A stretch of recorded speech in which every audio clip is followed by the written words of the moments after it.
If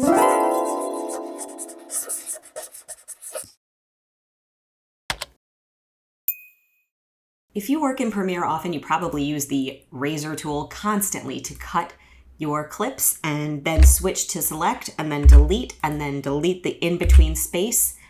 I do this all the time, but there's an easier and faster way. So if we undo that, there's a keyboard shortcut that will not only cut where we have our little slider, but also it will delete anything to the left or right, depending on which keyboard shortcut you use, and then reorganize things so that there are no gaps in between.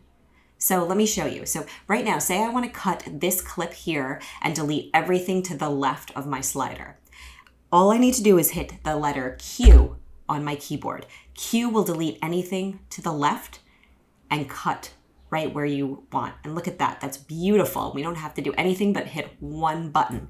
Now if I want to undo that, say, and I want to do the same thing, but I want to delete everything to the right, I hit the keyboard shortcut W.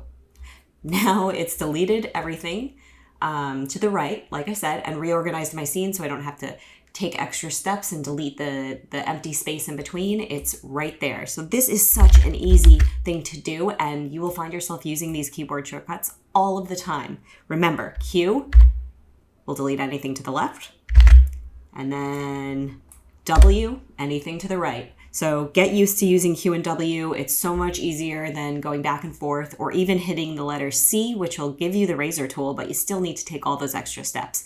So these two keys are great. If you remember any shortcuts in Premiere, let it be these, because these are the best.